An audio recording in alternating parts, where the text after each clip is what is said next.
जो सानू समझा रहे ने कि जैसे तो सकल निद पूर्ण समुद्र विखै हंस मरजीवा नेचै प्रसाद पावे। भाई गुरदास कहते हैं कि समुद्र दे विच सारियां निधियां ने, सारे खजाने ने कई प्रकार के। हुण तुसीं देखो खोजां दे राही जां टैक्नोलॉजी दे राही समुद्रां तक दे थल्लों भी तेल कढ लिया जाता है। समुद्र दे विच कई ऐसियां दुर्लभ जड़ियां बूटियां जां समुद्र दे विचों मोतियां की प्राप्ति जो सिप्पियां दे विचों जन्म लैंदे हन। ये बहुत कुछ जिहड़ा अनमुला खजाना है, ये गोताखोरां दे राही गहराई विच जा के तलाश करके मिलता है। समुद्र विच बहुत कुछ है, समुद्र के गर्भ के अंदर। जैसे तो सकल निध पूर्ण समुद्र विखै, समुद्र के अंदर सारा कुछ।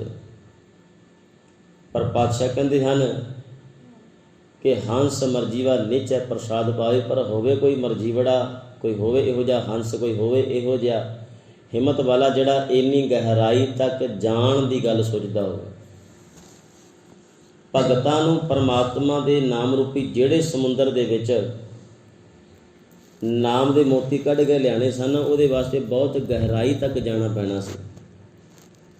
ते जिस गहराई के तल ते भगत गए ने, ते बड़ी गहराई के तल तो सोच विचार के उन्होंने लगे है कि सारियां दे नाल संसार के अंदर प्रेम भरातरी भाव ही चंगा है, क्योंकि असीं सारे इको ही हाँ।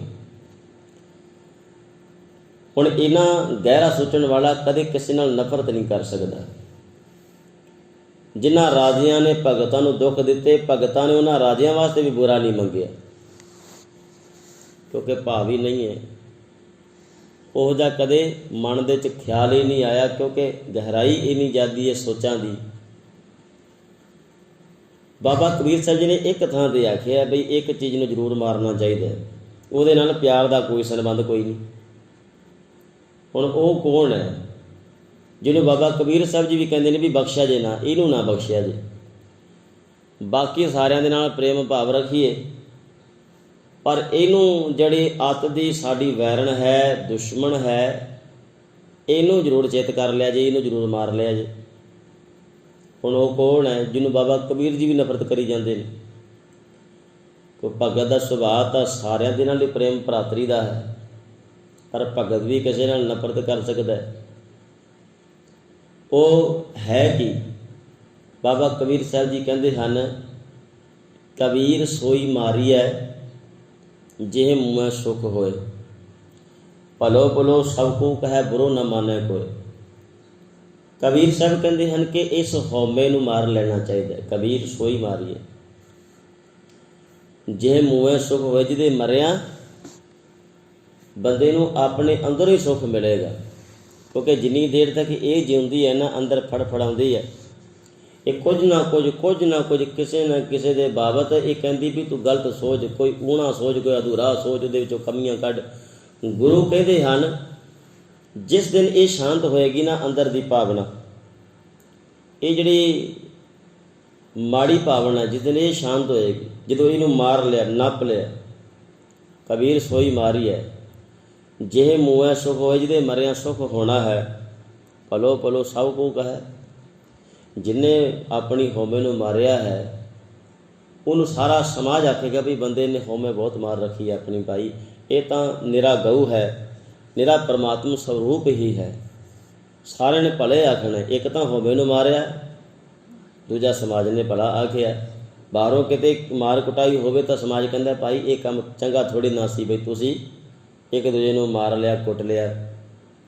पर कबीर साहब कहने लगे ये मारना है तो अंदर वाली इस बुराई नूं मारो, क्योंकि सतगुरु जी ने रहतनामिਆਂ ਦੇ अंदर ਜਾਂ खालसा महिमा ਦੇ ਵਿੱਚ भी आख्या है ना कि खालसा सो जो चढ़ा तुरंग, खालसा जो जो सो जो करे नित जंग। खालसा वो जिहड़ा नित जंग करदा, ये मन दे नाल भी साडी जंग है, पंजां विकारां नाल जंग है, इस प्रबल हौमे दे नाल भी साडी जंग है। ये जंगां रोज़ चलणीਆਂ ने ते रोज़ ही सानू गुरु की बाणी का लड़ फड़ के इन्हां पासों जितना पएगा, इन्हां दे उत्ते काबू पाना पएगा, नहीं तो खा जाणगियां बंदे नूं। और खा रही ने, खोरा ला रही ने हौली हौली मनुख नूं। ਅੱਜ ਮਨੁੱਖ ਕਿਉਂ ਨਹੀਂ ਟੈਨਸ਼ਨ ਦੇ ਵਿੱਚ ਹੈ? ਆਪਣੇ ਦੁੱਖ ਤੋਂ ਇਹਨਾਂ ਦੁਖੀ ਕੋਈ ਨਹੀਂ ਜਿੰਨਾ ਦੂਜੇ ਨੂੰ ਸੁੱਖ ਮਿਲਦਾ ਵੇਖ ਕੇ ਦੁਖੀ ਹੋਈ ਜਾਂਦਾ ਹੈ। ਦੂਸਰੇ ਬਾਰੇ ਵੇਖ ਦੂਸਰੇ ਬਾਰੇ ਸੋਚ। ਭਾਈ ਤੂੰ ਆਪਣੇ ਘਰ ਦੇ ਵਿੱਚ ਧਿਆਨ ਦੇ, ਜਿਤਨਾ ਤੇਰੇ ਕੋਲ ਹੈ ਤੂੰ ਇਹਨੂੰ ਵਧਾਉਣਾ ਚਾਹੁੰਦਾ ਹੈ, ਜੀ ਸਦਕੇ ਤੂੰ ਗੁਰੂ ਦੇ ਚਰਨਾਂ 'ਚ ਅਰਦਾਸ ਬੇਨਤੀਆਂ ਕਰ, ਮਾਲਕ ਜੀ ਮੈਂ ਮਿਹਨਤ ਕਰਾਂ ਤੇ ਅੱਗੇ ਵਧਾਂ। ਚੰਗੀ ਗੱਲ ਹੈ। ਫਲਾਣਾ ਕਿਉਂ ਵੱਧ ਗਿਆ ਹੈ? ਉਹਨੂੰ ਵਧਣਾ ਨਹੀਂ ਚਾਹੀਦਾ, ਉਹਦੇ ਵਿੱਚ ਫਲਾਣੀ ਕਮੀ, ਉਹਦੇ ਵਿੱਚ ਟਮਕਾਣੀ ਕਮੀ। ਗੁਰੂ ਕਹਿੰਦੇ ਹਨ ਪਿਆਰਿਆ, ਕਿਸੇ ਹੋਰ ਬਾਬਤ ਤੂੰ ਸੋਚਦਾ ਹੈ, ਜਿਹੜੀਆਂ ਕਮੀਆਂ ਦੂਜੇ ਵਿੱਚੋਂ ਲੱਭਦਾ ਹੈ, ਪਹਿਲਾਂ ਇਹ ਕਲੀਅਰ ਕਰ ਤੇਰੇ ਅੰਦਰ ਉਹ ਕਮੀਆਂ ਹਨ ਕਿ ਨਹੀਂ ਹਨ। ਸਤਿਗੁਰੂ ਜੀ ਨੇ ਇਸੇ ਕਰਕੇ ਆਖਿਆ ਨਾ ਕਿ ਪਹਿਲੇ ਆਪਣੇ ਮਨ ਨੂੰ ਸਮਝਾਈਏ, ਪ੍ਰਥਮੇ ਮਨ ਪ੍ਰਬੋਧੇ ਆਪਣਾ ਪਾਛੇ ਅਵਰ ਰਿਜਾਵੇ। ਫਿਰ ਕਿਸੇ ਹੋਰ ਦੀ ਗੱਲ ਕਰਨ ਦੇ ਆਪਾਂ ਯੋਗ ਹਾਂ। ਗੁਰੂ ਕਹਿੰਦੇ ਹਨ ਹਉਮੈ ਮੇਟ ਸ਼ਬਦ ਸੁਖ ਹੋਈ। ਹਉਮੈ ਨੂੰ ਮੇਟ ਲੈਣਾ ਔਰ ਫਿਰ ਸ਼ਬਦ ਦਾ ਲੜ ਫੜ ਲੈਣਾ। ਗੁਰੂ ਦੇ ਸ਼ਬਦ ਦੇ ਰਾਹੀਂ ਸਾਹਿਬ ਕਹਿੰਦੇ ਹਨ ਸੁਖ ਹੋਈ, ਆਤਮਿਕ ਸ਼ਾਂਤੀ ਮਿਲਦੀ ਹੈ, ਆਤਮਿਕ ਸੁੱਖ ਮਿਲਦਾ ਹੈ। ਹਉਮੈ ਨਹੀਂ। ਗੁਰੂ ਅਰਜਨ ਦੇਵ ਸੱਚੇ ਪਾਤਸ਼ਾਹ ਤੇ ਬਾਬਾ ਪ੍ਰਿਥੀ ਚੰਦ ਹੈਣ ਤਾਂ ਦੋ ਮੂਰਤਾਂ, ਦੋ ਸਰੀਰ ਨੇ, ਇੱਕ ਪਿਤਾ ਦੇ ਦੋ ਬੱਚੇ ਨੇ, ਇੱਕ ਵੱਡਾ ਹੈ ਇੱਕ ਛੋਟਾ ਹੈ। ਤੇ ਜੇ ਸਰੀਰ ਨੂੰ ਵੱਡਿਆਂ ਵੇਖ ਕੇ ਆਪਾਂ ਆਖੀਏ ਵੀ ਪ੍ਰਿਥੀ ਚੰਦ ਦੇ ਅੰਦਰ ਵਡਿਆਈ ਜ਼ਿਆਦਾ ਹੋਏਗੀ ਤੇ ਗੁਰੂ ਅਰਜਨ ਦੇਵ ਮਹਾਰਾਜ ਜੀ ਛੋਟੇ ਹਨ, ਉਹਨਾਂ ਨੂੰ ਘੱਟ ਸਮਝ ਹੋਏਗੀ, ਪਰ ਐਸਾ ਨਹੀਂ। ਬਾਬਾ ਪ੍ਰਿਥੀ ਚੰਦ ਜਿਹੜਾ ਹੈ ਉਹਨੂੰ ਚਾਰ ਕੁ ਚਾਬੀਆਂ ਦਾ ਅਭਿਮਾਨ ਹੀ ਬੜਾ ਹੈ। ਕੋਈ ਭਲੇ ਟਾਈਮ 'ਤੇ ਕਿਤੇ ਕੋਈ ਚਾਬੀਆਂ ਦੀ ਸੇਵਾ ਸਤਿਗੁਰੂ ਜੀ ਨੇ ਦੇ ਦਿੱਤੀ ਪਿਤਾ ਜੀ ਹੋਰਾਂ ਨੇ, ਬਈ ਆ ਪ੍ਰਬੰਧ ਬੇਟਾ ਤੂੰ ਵੇਖ ਲਈ। ਬਾਪ ਕਈ ਵਾਰ ਕਈ ਚੀਜ਼ਾਂ ਦੀ ਜ਼ਿੰਮੇਵਾਰੀ ਦੇ ਦਿੰਦਾ ਹੈ, ਪਰ ਜਿਹਨੂੰ ਜ਼ਿੰਮੇਵਾਰੀ ਮਿਲੀ ਹੁਣ ਉਹ ਮਾਲਕ ਥੋੜ੍ਹੀ ਨਾ ਹੋ ਗਿਆ। ਅਜੇ ਤਾਂ ਬਾਪ ਸਿਰ 'ਤੇ ਜਿਉਂਦਾ ਹੈ, ਅਜੇ ਤਾਂ ਖੁਦ ਮੁਖਤਿਆਰੀ ਬਾਪ ਦੀ ਹੈ, ਤੇ ਆਪਣੇ ਦਮਗਜੇ ਮਾਰ ਲੈਣੇ ਕਿੱਥੋਂ ਕੀ ਚੰਗੀ ਗੱਲ ਹੈ। ਬਾਬਾ ਪ੍ਰਿਥੀ ਚੰਦ ਗੋਲਕ ਦੀਆਂ ਚਾਬੀਆਂ, ਲਿਖਤ ਪੜ੍ਹਤ ਦੀਆਂ ਸਾਰੀਆਂ ਜ਼ਿੰਮੇਦਾਰੀਆਂ ਮਸੰਦਾਂ ਨੂੰ ਆਪਣੇ ਨਾਲ ਰੱਖ ਕੇ ਉਹਨਾਂ ਕੋਲੋਂ ਸੇਵਾ ਕਰਾਉਣ ਦੀਆਂ, ਇਮਾਰਤਾਂ ਦੀ ਬਣਵਾਈ ਹੋ ਰਹੀ ਹੈ, ਲੰਗਰ ਚੱਲ ਰਹੇ ਹਨ, ਸੰਗਤ ਕਿੰਨੀ ਆ ਰਹੀ ਹੈ ਕਿੰਨੀ ਜਾ ਰਹੀ ਹੈ, ਭੇਟਾ ਕਿੰਨੀ ਆ ਰਹੀ ਹੈ, ਖਰਚਾ ਕਿੰਨਾ ਹੋ ਰਿਹਾ ਹੈ, ਇਹ ਸਾਰਾ ਦਾ ਸਾਰਾ ਅਕਾਊਂਟ ਜਿਹੜਾ ਹੈ ਬਾਬਾ ਪ੍ਰਿਥੀ ਚੰਦ ਜੀ ਮੈਨੇਜ ਕਰਦੇ ਹਨ। ਜਿਸ ਕਾਰਨ ਕਰਕੇ ਉਹਨਾਂ ਨੂੰ ਆਪਣੇ ਉੱਤੇ ਇਸ ਗੱਲ ਦਾ ਅਭਿਮਾਨ ਹੋ ਗਿਆ ਵੀ ਜਿੰਨਾ ਮੈਂ ਲਾਇਕ ਹਾਂ, ਜਿੰਨਾ ਕੁਝ ਮੈਂ ਸਾਂਭ ਸਕਣਾ ਗੁਰੂ ਘਰ ਦੀ, ਇਹ ਸਾਰੀ ਬਜਟ ਮੈਂ ਸਾਂਭਦਾ ਕਿ ਕੋਈ ਵੀ ਚੀਜ਼ ਮੇਰੀਆਂ ਅੱਖਾਂ ਤੋਂ ਬਿਨਾਂ ਜਾਂਦੀ ਨਹੀਂ, ਨਾ ਅੱਗੇ ਨਾ ਪਿੱਛੇ, ਭਾਵ ਕਿ ਹਰ ਚੀਜ਼ ਮੇਰੀ ਅੱਖਾਂ ਦੇ ਅੰਗੋਂ ਲੰਘਦੀ ਹੈ ਵੀ ਕੀ ਜਾ ਰਿਹਾ ਗੁਰੂ ਘਰੋਂ ਤੇ ਕੀ ਆ ਰਿਹਾ। ਤੇ ਮਨ ਵਿੱਚ ਅਭਿਮਾਨ ਹੋਇਆ ਪਿਆ ਕਿ ਮੇਰੇ ਤੋਂ ਬਿਨਾਂ ਇਹ ਲਾਇਕੀ ਹੈ ਹੀ ਕਿਸੇ ਦੇ ਅੰਦਰ ਨਹੀਂ, ਜੇ ਮੈਂ ਨਾ ਹੋਵਾਂ ਤਾਂ ਇਹ ਕੰਮ ਹੀ ਨਾ ਚੱਲੇ। ਤੇ ਗੁਰੂ ਅਰਜਨ ਦੇਵ ਸੱਚੇ ਪਾਤਸ਼ਾਹ ਜੀ ਭਾਵੇਂ ਜਿੰਨੀ ਵੀ ਸਤਿਗੁਰੂ ਅੰਦਰ ਲਿਆਕਤ ਹੈ, ਪਰ ਉਸ ਲਿਆਕਤ ਦਾ ਕਦੇ ਮਾਣ ਨਹੀਂ ਕੀਤਾ। ਮੈਂ ਨਿਰਗੁਣ ਆਰੇ ਕੋ ਗੁਣ ਨਾਹੀ ਆਪੇ ਤਰਸ ਪਇਓ। ਜੇ ਆਪਾਂ ਸ਼ਬਦ ਪੜ੍ਹਦੇ ਹਾਂ ਤੇ ਗੁਰੂ ਅੰਦਰ ਉਹ ਲਿਆਕਤ ਦੇਖੀ ਵੀ ਹੈ। ਅੱਤ ਦੀ ਲਿਆਕਤ ਹੈ ਸਤਿਗੁਰੂ ਦੇ ਅੰਦਰ, ਅੱਤ ਦਾ ਗੁਣ ਹੈ, ਅੱਤ ਦੇ ਸਹਿਨਸ਼ੀਲ ਨੇ ਕਿ ਵੱਡੀਆਂ ਵੱਡੀਆਂ ਔਖਿਆਈਆਂ ਵੀ ਜਰਨ ਦਾ ਅੰਦਰ ਮਨ ਦੇ ਵਿੱਚ ਬਲ ਰੱਖਦੇ ਹਨ, ਪਰ ਕਦੇ ਵੀ ਆਪਣੇ ਗੁਣ ਦਾ ਗੁਰੂ ਅਰਜਨ ਦੇਵ ਸੱਚੇ ਪਾਤਸ਼ਾਹ ਜੀ ਨੇ ਕੋਈ ਮਾਣ ਹੰਕਾਰ ਨਹੀਂ ਕੀਤਾ। ਲੇਕਿਨ ਪ੍ਰਿਥੀ ਚੰਦ ਜਿਹੜਾ ਹੈ ਉਹ ਚਾਰ ਕੁ ਜ਼ਿੰਮੇਦਾਰੀਆਂ ਮਿਲੀਆਂ ਹਨ ਤੇ ਨਿਭਾਉਣ ਵਾਸਤੇ ਜੀ ਉਹ ਕਾਜ ਕਰ ਵੀ ਰਿਹਾ ਹੈ ਤੇ ਉਹਦਾ ਅਭਿਮਾਨ ਆਪਣੇ ਮਨ ਦੇ ਵਿੱਚ ਰੱਖੀ ਬੈਠਾ ਹੈ। ਸਤਿਗੁਰੂ ਸੱਚੇ ਪਾਤਸ਼ਾਹ ਕਹਿੰਦੇ ਹਨ ਕਿ ਇਹ ਹਉਮੈ ਹੀ ਹੌਲੀ ਹੌਲੀ ਬਾਬਾ ਪ੍ਰਿਥੀ ਚੰਦ ਨੂੰ ਗੁਰੂ ਦੇ ਪਿਆਰ ਤੋਂ ਦੂਰ ਕਰਦੀ ਗਈ। ਕਿਉਂਕਿ ਜਦੋਂ ਗੁਰੂ ਦੇ ਪਿਆਰ ਵਿੱਚੋਂ ਬੰਦਾ ਨਿਕਲ ਕੇ ਦੂਸਰੇ ਹੇਤ ਵਿੱਚ ਪਾਇਆ ਜਾਂਦਾ ਹੈ ਨਾ, ਦੂਜਾ ਹੇਤ ਭਾਵ ਗੁਰੂ ਦੇ ਲੜ ਨੂੰ ਛੱਡ ਕੇ, ਗੁਰੂ ਦੀ ਗੁਰਮਤਿ ਨੂੰ ਛੱਡ ਕੇ ਕਿਸੇ ਹੋਰ ਖੇਤਰ ਨੂੰ ਚੁਣ ਲੈਣਾ, ਇਹ ਦੂਜਾ ਹੇਤ ਹੀ ਹੈ। ਤੇ ਬਾਬਾ ਪ੍ਰਿਥੀ ਚੰਦ ਨੇ ਗੁਰੂ ਪਿਤਾ ਸਤਿਗੁਰੂ ਦੀ ਵਡਿਆਈ ਨੂੰ ਛੱਡ ਕੇ, ਲੜ ਛੱਡ ਕੇ ਆਪਣੇ ਮਨ ਦੀ ਚਲਾਕੀ ਤੇ ਆਪਣੇ ਮਨ ਦੀ ਸਿਆਣਪ ਨਾਲ ਹੀ ਪਿਆਰ ਕਰ ਲਿਆ, ਜਿਹੜਾ ਕਿ ਦੂਜਾ ਹੇਤ ਹੈ। ਲੇਕਿਨ ਗੁਰੂ ਅਰਜਨ ਦੇਵ ਸੱਚੇ ਪਾਤਸ਼ਾਹ ਆਪਣੇ ਗੁਰੂ ਚਰਨਾਂ ਦੇ ਨਾਲ ਪਿਆਰ ਕਰਦੇ ਨੇ। ਜੋ ਪਿਤਾ ਗੁਰੂ ਜੀ ਆਖਦੇ ਹਨ ਉਹਨੂੰ ਸੱਤ ਕਰਕੇ ਮੰਨਦੇ ਹਨ। ਭਾਵੇਂ ਲਾਹੌਰ ਦੀ ਧਰਤੀ 'ਤੇ ਜਾਣਾ ਹੋਵੇ, ਲਾਹੌਰ ਡੱਬੀ ਬਾਜ਼ਾਰ ਚੂਨਾ ਮੰਡੀ ਦੇ ਅੰਦਰ ਭਾਵੇਂ ਧਰਮਸਾਲ ਬਣਾ ਕੇ ਤੇ ਕਿੰਨੇ ਮਹੀਨੇ ਉੱਤੇ ਰਹਿ ਕੇ ਸੇਵਾ ਕਰਨ ਵਾਲਾ ਭਾਵੇਂ ਹੁਕਮ ਹੋਵੇ, ਗੁਰੂ ਅਰਜਨ ਦੇਵ ਮਹਾਰਾਜ ਨੇ ਕਦੇ ਕਿਸੇ ਹੁਕਮ ਨੂੰ ਮੋੜਿਆ ਨਹੀਂ। ਤੇ ਜੋ ਵੀ ਕੀਤਾ ਉਹਦਾ ਕਦੇ ਮਾਣ ਵੀ ਨਹੀਂ ਕੀਤਾ ਵੀ ਮੈਂ ਇੰਨਾ ਕੁਝ ਮੈਂ ਕਰ ਗਿਆ। ਔਰ ਜਿਸ ਕਾਰਨ ਕਰਕੇ ਗੁਰੂ ਅਰਜਨ ਦੇਵ ਮਹਾਰਾਜ ਜੀ ਸਹਿਨਸ਼ੀਲ ਨੇ। ਤੇ ਜਿਸ ਦਿਨ ਸਹਿਨਸ਼ੀਲਤਾ ਦਾ ਗੁਣ ਵੇਖ ਕੇ ਗੁਰੂ ਰਾਮਦਾਸ ਪਾਤਸ਼ਾਹ ਪਿਤਾ ਜੀ ਦੋਵਾਂ ਪੁੱਤਰਾਂ ਨੂੰ, ਹਾਲਾਂਕਿ ਤਿੰਨਾਂ ਪੁੱਤਰਾਂ ਬਾਬਾ ਮਹਾਦੇਵ ਜੀ ਨੂੰ ਵੀ ਦੇਖਿਆ ਜਾਂਦਾ, ਪਰ ਮਹਾਦੇਵ ਜੀ ਸੰਸਾਰਿਕ ਕਿਰਿਆ ਵਿਰਿਆ ਤੋਂ ਸਭ ਤੋਂ ਸਾਈਡ 'ਤੇ ਸਨ, ਬੈਰਾਗੀ ਸੁਭਾਅ ਦੇ ਸਨ। ਉਹ ਸਮਝੋ ਕਿ ਵਿੱਚ ਉਹਨਾਂ ਦਾ ਇੰਟਰਫੇਅਰ ਹੀ ਨਹੀਂ। ਉਹ ਕਹਿੰਦੇ ਕਿ ਵੀ ਜਿਹਨੂੰ ਮਰਜ਼ੀ ਗੱਦੀ ਦੇ ਦਿਓ ਮੇਰੇ ਭਾਣੇ, ਮੈਨੂੰ ਕੋਈ ਲੋੜ ਨਹੀਂ ਗੱਦੀ ਦੀ। ਬੈਰਾਗੀ ਸੁਭਾਅ ਦੇ ਸਨ, ਨਾਮ ਵੀ ਮਹਾਦੇਵ ਤੇ ਸੁਭਾਅ ਵੀ ਬੈਰਾਗੀ। ਤੇ ਦੂਸਰੇ ਪਾਸੇ ਬਾਬਾ ਪ੍ਰਿਥੀ ਚੰਦ ਦਾ ਪੂਰਾ ਜ਼ੋਰ ਲੱਗਾ ਹੋਇਆ ਵੀ ਜਿੰਨੀਆਂ ਜ਼ਿੰਮੇਵਾਰੀਆਂ ਮੇਰੇ ਕੋਲ ਨੇ, ਜਿੰਨੀਆਂ ਚਾਬੀਆਂ ਮੇਰੇ ਕੋਲ ਨੇ ਗੁਰੂ ਘਰ ਦੀਆਂ, ਵੀ ਪੱਕਾ ਹੈ ਭਈ ਇਸ ਅਨੁਸਾਰ ਤਾਂ ਗੱਦੀ ਮੇਰੀ ਹੀ ਹੋਏਗੀ। ਪਰ ਚਾਬੀਆਂ ਕਿਹਦੇ ਕੋਲ ਕਿੰਨੀਆਂ ਨੇ ਜ਼ਿੰਮੇਦਾਰੀਆਂ ਦੀ, ਇਸ ਗੱਲ ਦੇ ਉੱਤੇ ਨਿਰਣਾ ਨਹੀਂ ਸੀ ਹੋਣਾ। ਇਹੀ ਭੁਲੇਖਾ ਸੀ ਬਾਬਾ ਪ੍ਰਿਥੀ ਚੰਦ ਦਾ ਸਭ ਤੋਂ। ਬਾਬਾ ਪ੍ਰਿਥੀ ਚੰਦ ਦਾ ਮਨ ਇਹ ਕਹਿੰਦਾ ਸੀ ਵੀ ਜਿੰਨਾ ਮੇਰਾ ਅਸਰ ਰਸੂਖ ਹੈ, ਜਿੰਨੀ ਮੇਰੀ ਮਸੰਦਾਂ ਦੇ ਨਾਲ ਗੰਢ ਤਰੁੱਪ ਹੈ, ਜਿੰਨੇ ਮੈਨੂੰ ਲੋਕ ਜਾਣਦੇ ਨੇ, ਵੱਡੇ ਵੱਡੇ ਲੋਕ ਜੇ ਗੁਰੂ ਸਤਿਗੁਰੂ ਦੇ ਚਰਨਾਂ 'ਚ ਆ ਕੇ ਬੈਠਦੇ ਹਨ ਤੇ ਉਹ ਬਾਬਾ ਪ੍ਰਿਥੀ ਚੰਦ ਨੂੰ ਵੀ ਚੰਗੀ ਤਰ੍ਹਾਂ ਜਾਣਦੇ ਹਨ। ਤੇ ਗੁਰੂ ਅਰਜਨ ਦੇਵ ਮਹਾਰਾਜ ਜੀ ਬਹੁਤੇ ਸਾਹਮਣੇ ਨਹੀਂ ਆਉਂਦੇ। ਤੇ ਜਿਸ ਕਾਰਨ ਕਰਕੇ ਲੱਗਦਾ ਹੈ ਵੀ ਮੇਰਾ ਜਿੰਨਾ ਮੇਰੀ ਜਾਣ ਪਛਾਣ, ਜਿੰਨਾ ਮੇਰਾ ਅਸਰ ਰਸੂਖ ਹੈ ਲੋਕਾਂ ਦੇ 'ਚ, ਮੈਂ ਹਰਮਨ ਪਿਆਰਾ ਹਾਂ। ਪਰ ਸਤਿਗੁਰੂ ਜੀ ਨੇ, ਗੁਰੂ ਜੀ ਨੇ ਤਾਂ ਪਿਆਰੋ ਗੁਰਮਤਿ ਦੀ ਕਸਵੱਟੀ 'ਤੇ ਪਰਖ ਕੇ ਵੇਖਣਾ ਸੀ ਨਾ, ਕਿਹੜਾ ਹੁਕਮ ਮੰਨਣ ਦੇ ਵੀ ਸਭ ਤੋਂ ਅੱਗੇ ਹੈ। ਇੱਥੇ ਤਾਂ ਹੁਕਮ ਮੰਨਿਆ ਨੂੰ ਹੀ ਪ੍ਰਵਾਨਗੀ ਹੈ। ਤੇ ਹੁਕਮ ਮੰਨਿਆ ਕੇਵਲ ਤੇ ਕੇਵਲ ਗੁਰੂ ਅਰਜਨ ਦੇਵ ਮਹਾਰਾਜ ਜੀ ਨੇ। ਕੋਈ ਵੀ ਹੁਕਮ ਹੋਇਆ ਗੁਰੂ ਅਰਜਨ ਦੇਵ ਮਹਾਰਾਜ ਨੇ ਮੰਨ ਕੇ ਵਿਖਾਇਆ, ਜਿਸ ਦੇ ਚਲਦਿਆਂ ਗੁਰੂ ਰਾਮਦਾਸ ਪਾਤਸ਼ਾਹ ਭਗਤੀ ਤੋਂ ਪ੍ਰਸੰਨ ਹੋ ਗਏ, ਪੁੱਤਰ ਦੇ ਆਗਿਆਕਾਰੀ ਸੁਭਾਅ ਤੋਂ ਪ੍ਰਸੰਨ ਹੋ ਗਏ। ਛੋਟੇ ਹੋਣ ਦੇ ਬਾਵਜੂਦ ਗੁਰੂ ਅਰਜਨ ਦੇਵ ਮਹਾਰਾਜ ਨੂੰ ਗੁਰਤਾ ਗੱਦੀ ਦੇ ਦਿੱਤੀ। ਹੁਣ ਮਨ ਦੇ 'ਚ ਹਉਮੈ ਇੰਨੀ ਜ਼ਿਆਦਾ ਬਾਬਾ ਪ੍ਰਿਥੀ ਚੰਦ ਦੇ ਅੰਦਰ ਕਿ ਇੰਨੀ ਹਉਮੈ ਬਾਪ ਦੇ ਨਾਲ, ਪਿਤਾ ਦੇ ਨਾਲ ਜਾ ਕੇ ਲੜ ਪੈਂਦਾ ਕਿ ਪਿਤਾ ਜੀ ਜਿਹੜਾ ਹੱਕ ਮੇਰਾ ਬਣਦਾ ਹੈ ਤੁਸੀਂ ਛੋਟੇ ਨੂੰ ਕਿਉਂ ਪਕੜਾ ਦਿੱਤਾ ਹੈ। ਤੇ ਗੁਰੂ ਰਾਮਦਾਸ ਪਾਤਸ਼ਾਹ ਜੀ ਕਹਿੰਦੇ ਹਨ ਕਿ ਪਿਆਰਿਆ, ਇਹ ਹੱਕ ਕੋਈ ਜ਼ਮੀਨੀ ਜਾਇਦਾਦੀ ਥੋੜ੍ਹੀ ਨਾ ਹੈ ਬਈ ਪਹਿਲਾ ਹੱਕ ਵੱਡੇ ਨੂੰ ਮਿਲੇਗਾ। ਇਹ ਤੇ ਗੁਰਤਾ ਗੱਦੀ ਦੀ ਸੰਭਾਲ ਦਾ ਨਿਰਣਾ ਹੈ, ਜਿਹੜਾ ਗੁਰੂ ਨਾਨਕ ਸਾਹਿਬ ਮਹਾਰਾਜ ਨੇ ਵੀ ਜੋਖ ਭਾਲ ਕਰਨ ਤੋਂ ਬਾਅਦ ਕੀਤਾ। ਗੁਰੂ ਅੰਗਦ ਸਾਹਿਬ ਮਹਾਰਾਜ ਨੇ ਵੀ, ਉਹ ਵੀ ਤੇ ਗੁਰੂ ਅਮਰਦਾਸ ਪਾਤਸ਼ਾਹ ਜੀ ਨੇ ਬੜੀ ਸੋਚ ਪੜਤਾਲ ਜੋਖ ਭਾਲ ਕਰਕੇ ਨਿਰਣਾ ਕੀਤਾ। ਗੁਰੂ ਨਾਨਕ ਦੇਵ ਮਹਾਰਾਜ ਦੇ ਆਪਣੇ ਪੁੱਤਰਾਂ ਨੂੰ ਗੱਦੀ ਦੇ ਹੀ ਸਕਦੇ ਸਨ,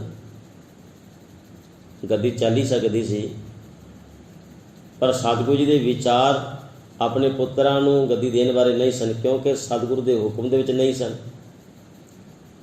ਤੇ ਗੁਰਮਤਿ ਦੇ ਅੰਦਰ ਪਿਆਰਿਓ ਕੋਈ ਰਾਜ ਗੱਦੀਆਂ ਦੀ ਤਰ੍ਹਾਂ ਗੱਦੀ ਨਹੀਂ ਸੀ ਚੱਲੀ ਵੀ ਰਾਜਾ ਕੋਈ ਮਰਦਾ ਹੈ ਤੇ ਬਾਅਦ ਵਿੱਚ ਉਹਦਾ ਪੁੱਤਰ ਹੀ ਬੈਠਦਾ ਹੈ। ਇੱਥੇ ਤਾਂ ਗੁਰੂ ਰਾਮਦਾਸ ਪਾਤਸ਼ਾਹ ਜੀ ਨੇ ਤੇ ਗੁਰੂ ਨਾਨਕ ਸਾਹਿਬ ਮਹਾਰਾਜ ਜੀ ਨੇ ਨਿਰਣੇ ਇਹੋ ਜਿਹੇ ਲਏ। ਗੁਰੂ ਨਾਨਕ ਸਾਹਿਬ ਮਹਾਰਾਜ ਨੇ ਨਿਰਣਾ ਲੈ ਕਿ ਪੁੱਤਰਾਂ ਨੂੰ ਨਹੀਂ, ਸੇਵਾਦਾਰ ਨੂੰ ਗੱਦੀ ਦੇਣੀ ਹੈ। ਅੱਗੇ ਗੁਰੂ ਅੰਗਦ ਦੇਵ ਮਹਾਰਾਜ ਨੇ ਆਪਣੇ ਪੁੱਤਰਾਂ ਨੂੰ ਨਹੀਂ ਦਿੱਤੀ, ਸੇਵਾਦਾਰ ਨੂੰ ਗੱਦੀ ਦਿੱਤੀ। ਅੱਗੋਂ ਗੁਰੂ ਅਮਰਦਾਸ ਸੱਚੇ ਪਾਤਸ਼ਾਹ ਜੀ ਨੇ ਆਪਣੇ ਪੁੱਤਰਾਂ ਨੂੰ, ਉਹਨਾਂ ਦੇ ਵੀ ਪੁੱਤਰ ਸਨ, ਉਹਨਾਂ ਨੂੰ ਵੀ ਗੱਦੀ ਨਹੀਂ ਦਿੱਤੀ। ਤੇ ਆਪਣੇ ਸੇਵਾਦਾਰਾਂ ਦੇ ਵਿੱਚੋਂ ਜਿਹੜੇ ਕਿ ਰਿਸ਼ਤੇਦਾਰੀ ਵਿੱਚੋਂ ਜਵਾਈ ਵੀ ਲੱਗਦੇ ਹਨ, ਭਾਈ ਜੇਠਾ ਜਿਹਨੂੰ ਗੁਰੂ ਰਾਮਦਾਸ ਬਣਾ ਕੇ ਗੁਰਤਾ ਗੱਦੀ ਦੇ ਦਿੱਤੀ। ਕਹਿਣ ਦਾ ਭਾਵ ਹੈ ਜਿਹਦੇ ਅੰਦਰ ਸਤਿਗੁਰੂ ਜੀ ਨੇ ਲਿਆਕਤ ਵੇਖੀ ਹੈ, ਗੁਣ ਵੇਖਿਆ ਹੈ, ਉਹਨੂੰ ਸਤਿਗੁਰੂ ਜੀ ਨੇ ਗੁਰਤਾ ਗੱਦੀ ਦਾ ਹੱਕ ਦਿੱਤਾ ਹੈ। ਉਹ ਲਿਆਕਤ ਬਾਬਾ ਪ੍ਰਿਥੀ ਚੰਦ ਵਿੱਚੋਂ ਨਹੀਂ ਨਜ਼ਰ ਆਈ ਸਤਿਗੁਰੂ ਜੀ ਨੂੰ। ਪਾਤਸ਼ਾਹ ਜੀ ਜਾਣਦੇ ਸਨ ਵੀ ਕੌਮ ਨੂੰ ਉਹ ਮਨੁੱਖ ਕੀ ਅੱਗੇ ਲੈ ਕੇ ਜਾਏਗਾ ਜਿਹੜਾ ਹੁਕਮ ਆਪ ਮੰਨ ਕੇ ਰਾਜੀ ਨਹੀਂ, ਕੌਮ ਕੋਲੋਂ ਕੀ ਹੁਕਮ ਮਨਵਾਏਗਾ ਉਹ। ਅਤੇ ਗੁਰੂ ਅਰਜਨ ਦੇਵ ਮਹਾਰਾਜ ਨੂੰ ਗੁਰਤਾ ਗੱਦੀ ਸਤਿਗੁਰੂ ਜੀ ਨੇ ਦਿੱਤੀ। ਬਾਬਾ ਪ੍ਰੀਤੀ ਚੰਦ ਲੜ ਪਏ, ਹਉਮੈ ਬੜੀ ਹੈ ਅੰਦਰ ਵੀ ਇਹ ਕਿਵੇਂ ਹੋ ਸਕਦਾ ਹੈ। ਮਨ ਐਕਸੈਪਟ ਨਹੀਂ ਕਰਦਾ ਪਿਆ ਵੀ ਇੰਝ ਮੇਰੇ ਨਾਲ ਹੋ ਗਿਆ, ਵੀ ਮੈਨੂੰ ਗੁਰਤਾ ਗੱਦੀ ਮੈਨੂੰ ਨਹੀਂ ਮਿਲੀ। ਹੁਣ ਲੜ ਰਹੇ ਨੇ। ਅਤੇ ਗੁਰੂ ਰਾਮਦਾਸ ਪਾਤਸ਼ਾਹ ਜੀ ਨੇ ਫਿਰ ਉਹ ਬਚਨ ਵੀ ਸ਼ਬਦ ਦੇ ਰੂਪ ਅੰਦਰ ਗੁਰੂ ਗ੍ਰੰਥ ਸਾਹਿਬ ਮਹਾਰਾਜ ਦੇ ਅੰਦਰ ਰੱਖਿਆ ਹੈ। ਜਦੋਂ ਪ੍ਰੀਤੀ ਚੰਦ ਲੜਦਾ ਹੈ ਅਤੇ ਗੁਰੂ ਰਾਮਦਾਸ ਪਾਤਸ਼ਾਹ ਸਮਝਾਉਂਦੇ ਹਨ, ਕਾਹੇ ਪੂਤ ਝਗੜਤ ਹੋ ਸੰਗ ਬਾਪ, ਕਿ ਹੇ ਮੇਰੇ ਪੁੱਤਰ ਤੂੰ ਕਿਉਂ ਝਗੜਦਾ ਹੈ ਆਪਣੇ ਬਾਪ ਦੇ ਨਾਲ। ਜਿਨਕੇ ਜਣੇ ਬਡੀਰੇ ਤੁਮ ਹੋ ਤਿਨ ਸਿਓ ਝਗੜਤ ਪਾਪ, ਜਿਨ੍ਹਾਂ ਦੀਆਂ ਉਂਗਲਾਂ ਫੜ ਕੇ ਤੁਸੀਂ ਵੱਡੇ ਹੋਏ ਉਹਨਾਂ ਦੇ ਨਾਲ ਝਗੜਨਾ ਪਾਪ ਕਮਾਉਣ ਦੇ ਤੁੱਲ ਹੈ। ਜਿਸ ਧਨ ਕਾ ਤੁਮ ਗਰਬ ਕਰਤ ਹੋ ਸੋ ਧਨ ਕਿਸੇ ਨਾ ਆਪ। ਕਹਿਣ ਲੱਗੇ ਵੀ ਜਿਹੜੇ 4 ਛਿਲੜਾਂ ਦਾ ਅਤੇ 4 ਬੰਦਿਆਂ ਦੇ ਨਾਲ ਅਸਰ ਰਸੂਖ ਦਾ ਜਿਹੜਾ ਮਾਣ ਤੂੰ ਸਾਂਭੀ ਬੈਠਾ ਹੈ ਨਾ, ਵੀ 4 ਚਾਬੀਆਂ ਤੇਰੇ ਕੋਲ ਨੇ, ਅਤੇ ਸੋਚਦਾ ਹੈ ਵੀ ਸਾਰੇ ਗੁਰੂ ਅਸਥਾਨ ਦੀ ਮੈਨੇਜਮੈਂਟ ਮੇਰੇ ਕੋਲ ਹੈ ਅਤੇ ਜਿੰਨੀ ਲਾਇਕੀ ਮੇਰੀ ਕਿਸੇ ਦੀ ਕੋਈ ਨਹੀਂ। ਕਹਿਣ ਲੱਗੇ ਵੀ ਜਿਹੜੇ 4 ਛਿੱਲੜ ਤੇਰੇ ਕੋਲ ਧਨ ਦੇ ਹਨ ਨਾ, ਇਹਨਾਂ ਦਾ ਗਰਵ ਕਰਨਾ ਬਿਲਕੁਲ ਨਿਰਮੋਲ ਹੈ।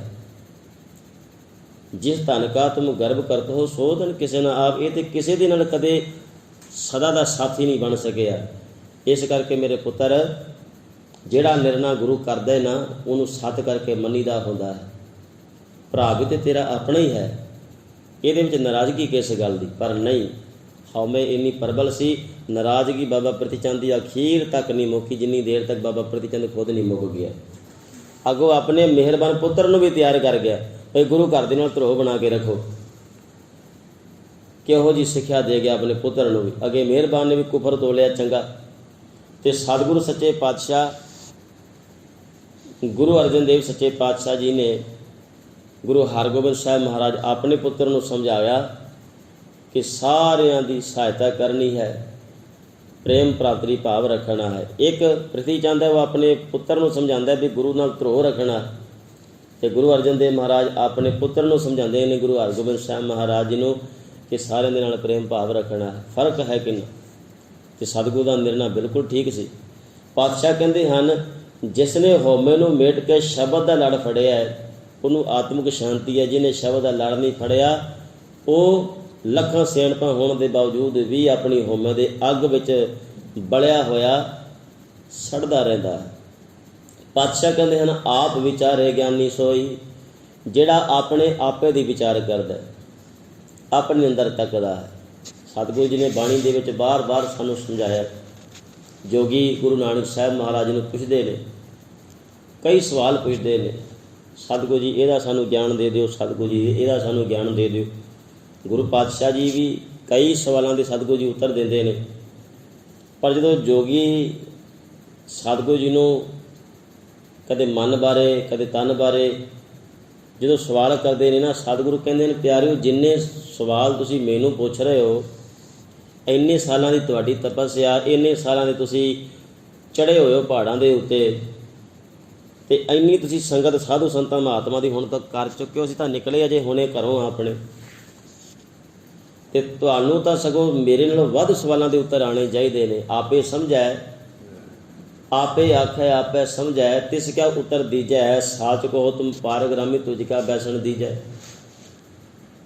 बादशाह कहने लगे मेरे नाल वध तुसी खुद समझण वाले हो, तुहानूं पता भी है। तो जिहड़ा आप ही समझदा है, आप ही सारा कुछ जानदा है, तो फिर पुछी जावे। पता सारा कुछ है, जाना किहड़े पासे है, पर फिर भी अनजान बन के दूजिਆਂ ਨੂੰ पुछी जाना भाई साहब जी पार उतारे का की तरीका है। सतगुरु जी ने फिर भी आख्या, कहन लगे भी तुसी जो पुछ रहे हो तुहानू पहला मेरे को पुछण तो पहला तुहानू खुद पता है, पर जे फिर भी पुछदे हो तो तुहानू मैं दसना हाँ साच कहो तुम पार ग्रामी। कहन लगे सच का लड़ फड़ी रखो तुसी पार हो जाओगे। पातशाह जी ने जो समझाया सतगुरु सानू कहते हैं आप विचारे ज्ञानी सोई। बाबा फरीद साहब कहते हैं फरीदा जे तू अकल लतीफ काले लिख ना लेख, आप नड़े गिरीवान में सिर नीवा कर दे। अपने अंदर पहला झाती मार, तेरे जीवन के अंदर किन्ना को उस अकाल पुरख परमात्मा के प्रति श्रद्धा भाव प्यार समाज के प्रति किन्नी को डेडिकेशन है, किन्ना को समर्पण है। तो सतगुरु कहते हैं आप विचारे ज्ञानी सोई। असल ज्ञानवान ही सतगुरु उन्होंने मनते हैं जिहड़ा अपने आपे दी विचार ते पहला खलोंदा है। पातशाह कहते हैं नानक हर जस हर गुण लाहा, सत संगत सच फल पाया। नानक हर जस हर गुण लाहा। हे नानक परमेश्वर दे जस नूं करना, परमेश्वर दे गुणां दा लाहा प्राप्त करना, भाव उसकी सिफत करनी। ये सत संगत के दर उत्ते आके जिवें आप जी बैठे हो, ये सत संगत के दर ते आके ये प्राप्त होता है। और भवजल सत संगत सच फल पाया। जिहड़ा सत संगत के दर उत्ते आके गुरु के जस नूं, गुरु के गुणां नूं गाउंदा है, सच फल पाया। नाम दा सच्चा फल उन्हां दी झोली पैंदा है। अकाल पुरख परमात्मा वालों उन्होंने बख्शिश मिलती है। सत संगत का दर जिहड़ा है गुरु ने साढ़े वास्ते मुकर्रर किया है, तो निता प्रति सानू कमाउण वास्ते सानू आख्या है। क्योंकि निता प्रति साढ़े जीवन के अंदर जिहड़े जिहड़े काम सानू जरूरी लगते हैं आपां निता प्रति करते हैं। कवि भाई संतोख सिंह जी भी ये गल आखते हैं कि जिम निस दिन कर काज सुधारे, त्यागे कबू न लागे प्यारे। भी जिमें तुसी अपने घर के कामां नूं रोज़ सवारदे हो, झाड़ू रोज़ लगता है, आपां झाड़ पुंज अपने घर की रोज़ सवेर होंदी है तो झाड़ पुंज करते अपने घर की, क्योंकि सानू पता है भी आपां भी रहना, वो भी सफाई पसंद होकर बाहरों आएगा, वो भी सिफत करेगा भाई कि सफाई वाला घर है। जिम निस दिन घर काज सुधारे, त्यागे कबू ना लागे प्यारे। भी जिमें तुसी रोज़ अपने घर के काम करते हो तो बड़े प्यार नाल करते हो, उन्होंने त्यागते नहीं, प्यारे लगते नहीं, क्योंकि मेरे अपने घर के काम ने। जिम निस दिन घर काज सुधारे, त्यागे कबू न लागे प्यारे। धरियो अर्थ जो शब्द मजारा, बार बार उर करो विचारा। कहने लगे भी इवें बिल्कुल इस तरीके नाल जिवें तुसी घर के कामां नूं प्यार करते हो, इवें गुरु के शब्द नूं प्यार करो। धरियो अर्थ जो शब्द मजारा, शब्द नूं पढ़िया करो। शब्द के जिहड़े अर्थ ने, धरियो अर्थ जो शब्द मजारा, बार बार उर करो विचारा। जिहड़ा शब्द का अर्थ है उसदी विचार करो, बार बार अपने मन के अंदर विचार करोगे ना, तुहाडे मन के अंदर भी बोकर वजेगी, झाड़ू वजेगा। वो ज्ञान का झाड़ू होएगा जिहड़ा कि काम क्रोध लोभ मोह अहंकार के कूड़े करकट नूं रोज़ इकट्ठा करके बाहर सुटेगा। क्योंकि जे ये बोकर आप रोज़ ना मारी ना प्यारे, निता प्रति ना आप स्कैनिंग की अपनी, शब्द की है सानू स्कैन ही कर रहे हैं, साढ़े अंदर की सफाई कर रहे हैं।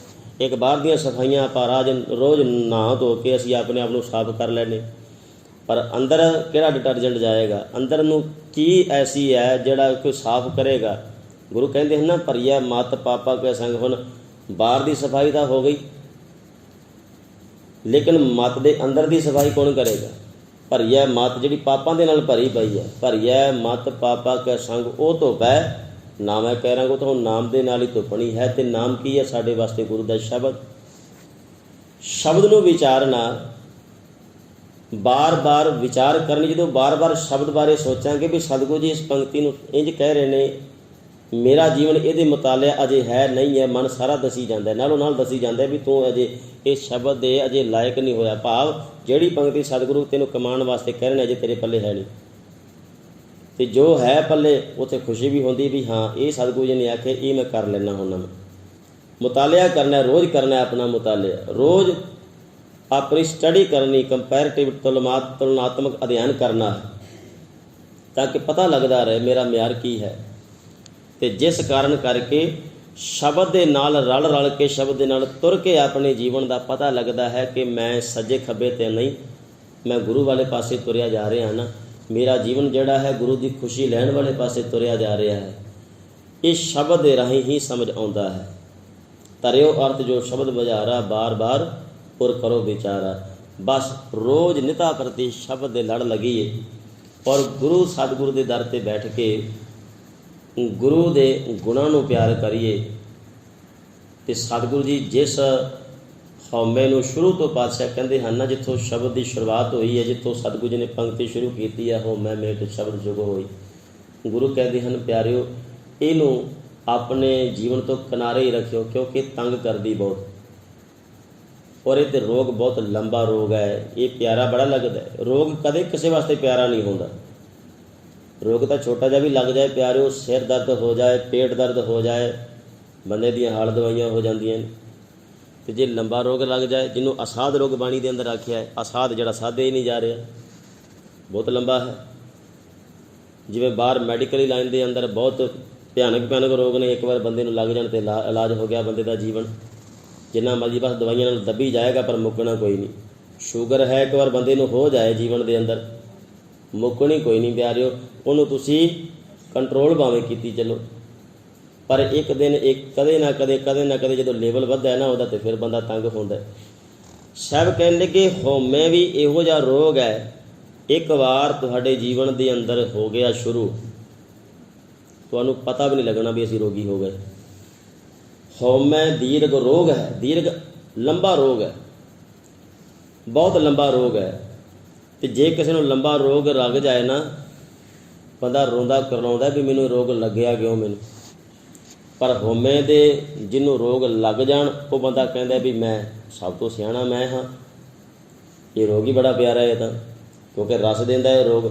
ਪਾਤਸ਼ਾਹ ਜੀ ਕਹਿੰਦੇ ਹਨ ਉਹ ਪਿਆਰੇ ਰੋਗ ਹੈ, ਰੋਗੀ ਹੋ ਰਹੇ ਹੋ, ਦਿਨੋਂ ਦਿਨ ਹੋਰ ਥੱਲੇ ਡਿੱਗਦੇ ਜਾ ਰਹੇ ਹੋ, ਗੁਰੂ ਦੀਆਂ ਨਜ਼ਰਾਂ ਤੋਂ ਦੂਰ ਹੁੰਦੇ ਜਾ ਰਹੇ ਹੋ। ਗੁਰੂ ਕਹਿੰਦੇ ਹਨ ਹਉਮੈ ਦੀਰਘ ਰੋਗ ਹੈ, ਤੁਸੀਂ ਰੋਗੀ ਨਹੀਂ ਬਣਨਾ। ਇਸ ਰੋਗ ਨੂੰ ਹਟਾਉਣ ਵਾਸਤੇ ਦਾਰੂ ਲੱਭਣਾ ਹੈ, ਇਲਾਜ ਲੱਭਣਾ ਹੈ। ਇਲਾਜ ਕਿੱਥੇ ਹੈ? ਗੁਰੂ ਕਹਿੰਦੇ ਇਲਾਜ ਵੀ ਤੁਹਾਡੇ ਕੋਲ ਹੀ ਹੈ। ਹਉਮੈ ਦੀਰਘ ਰੋਗ ਹੈ, ਦਾਰੂ ਪੀ ਇਸ ਮਾਹ ਹੈ, ਦਾਰੂ ਵੀ ਇੱਥੇ ਹੀ ਹੈ। ਜੇ ਰੋਗ ਇੱਥੋਂ ਮਿਲਿਆ ਤਾਂ ਦਾਰੂ ਵੀ ਇੱਥੋਂ ਹੀ ਮਿਲੇਗਾ। ਲੱਭਣ ਦੀ ਲੋੜ ਹੈ। ਕਿਰਪਾ ਕਰੇ ਜੇ ਆਪਣੀ ਤਾਂ ਗੁਰ ਕਾ ਸ਼ਬਦ ਕਮਾਹੇ। ਇਹ ਹੈ ਗੁਰੂ ਦੇ ਸ਼ਬਦ ਨੂੰ ਕਮਾ ਲੈਣਾ, ਇਹ ਹੈ ਇਸ ਹਉਮੈ ਦੀ ਜੜ ਵੱਢਣ ਦਾ ਸਭ ਤੋਂ ਸਫਲ ਇਲਾਜ, ਸ਼ਬਦ ਨੂੰ ਕਮਾਉਣਾ। ਪਰ ਕਦੋਂ? ਜਦੋਂ ਕਿਰਪਾ ਹੋਏਗੀ।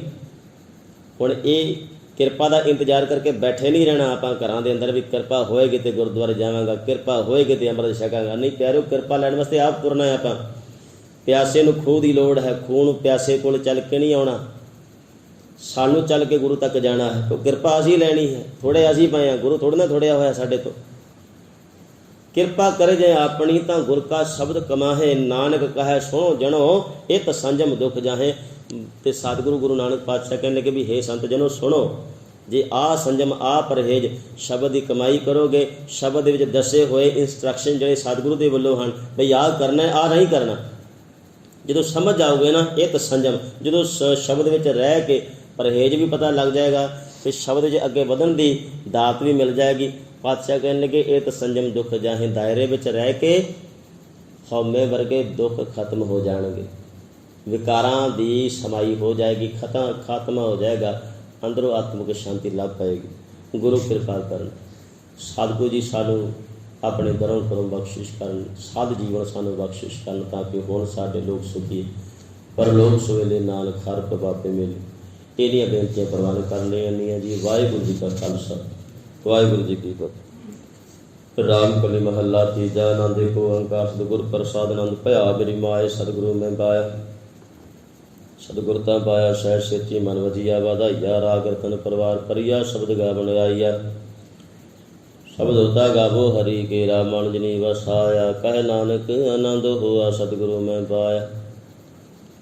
ਏ ਮਨ ਮੇਰਿਆ ਤੂੰ ਸਦਾ ਰਹੋ, ਹਰ ਨਾਲ ਰਹੋ, ਤੂੰ ਮਨ ਮੇਰੇ ਦੁਖ ਸਭ ਵਿਸਾਰਨਾ, ਅੰਗੀਕਾਰੋ ਕਰੇ ਤੇਰਾ ਕਰ ਸਭ ਸਵਾਰਨਾ। ਸਭਨਾ ਗੱਲਾਂ ਸਮਰੱਥ ਸੁਆਮੀ, ਸੋ ਕਿਉ ਮਨੋ ਵਿਸਾਰੇ, ਕਹਿ ਨਾਨਕ ਮਨ ਮੇਰੇ ਸਦਾ ਰਹੋ, ਹਰ ਨਾਲੇ ਸਾਚੇ ਸਾਹਿਬਾ, ਕਹਿ ਨਾਹੀ ਗਰਦੇਰ ਘਰ ਤਾਂ ਤੇਰਾ